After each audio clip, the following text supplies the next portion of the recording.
Mr. Beast, thank you so much for reaching out. I was really excited to hear from you guys, so let's get into it. I spent 48 hours in a quarantine zone. I know, it's not 100 hours, but this quarantine zone is going to have a distinct box shape. Boxes are going to be littered everywhere. We've got hours and we've got boxes. I promise it's all going to make sense at the end. Except maybe the boxes. My thought process goes like this. I vomit draft a big list of ideas. I pick and choose a few with potential, and I try and flesh them out. But I wasn't a big fan of my list this time. 100 hours in a box in space. You've got the money for it, but impractical. 100 hours in a glass box on a road trip, boring, and the box is going to get hot. 100 hours in a box, the human trafficking story, too real, and frankly, too much box. My list went on, but nothing quite fit. 100 hours in the feasible supply chain, 100 hours with my girlfriend in a box, 100 hours learning to box, even 100 hours in a perfect 3D printed Jimmy-sized box. I gave up. I sat down to watch The Last of Us, and somewhere in a fog of corrugation and guts, this brilliant idea emerged. So let's establish the premise. Jimmy and his 3 security teams, led by Carl, Chandler, and Chris, defend the community from the zombie apocalypse outside the walls of the quarantine zone. They take shifts running the checkpoint to enter the zone, clearing zones, and leading looting parties. They can still be infected, and they have a limited fire rate and limited ammunition. Outside the quarantine zone is a ghost town filled with loot and supplies, everything from snacks to iPhones to cash. This is to incentivize the inhabitants to explore the town and gather the loot. Zombies are incentivized with cash for each person they infect, and a survivor who remains a survivor for the duration of the game will get a big payout. There are a few zombies already hiding throughout the town and ready to chase down survivors to infect them. They cannot enter the quarantine zone. When they are killed, they simply walk back to a location in town.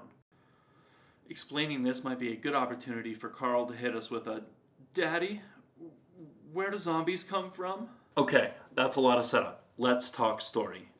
First beat, Jimmy's intro. Something like, I've got 100 survivors, 3 security teams, a post-apocalyptic town filled with loot, and the zombie of Usain Bolt ready to hunt us down. Here, I'm actually hoping for Usain Bolt. Then we cut to a quick shot of him explaining the rules to the survivors and officially opening the quarantine zone, and bam, we're in. Day 1. Chandler leads a raid and Carl starts a black market. Chandler gathers a group of survivors to lead the first raid beyond the wall. They pick some houses and he does his best to protect the survivors as they gather loot. Meanwhile, Carl has been given treasure maps from Jimmy. He's been trading the treasure maps for loot as the first wave of survivors return with their bounty.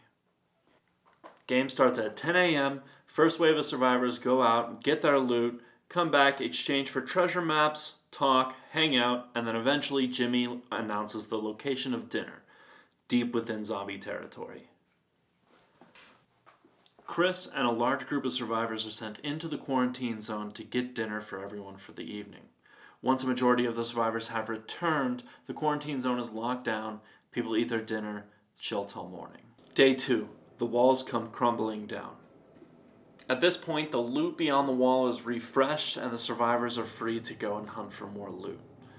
Around midday, Jimmy announces the location of a high-value piece of loot. Securing it will allow them to trade for a nice dinner. The security forces and a group of community volunteers organize a plan.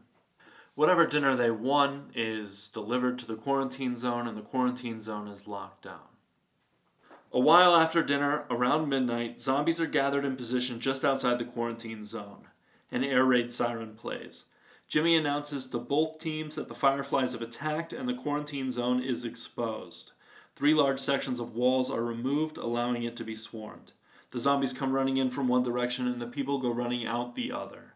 The security forces try and help the people escape into the town. The remaining hours of the game, until 10 a.m., will be survivors hiding and looting without the protection of a quarantine zone. The game ends at 10 a.m. with some limited number of survivors, or when the very last survivor is infected. As you can see, I watch everything that you release, so it's an honor to be able to pitch you anything. I can't express my gratitude enough. Thank you for the opportunity.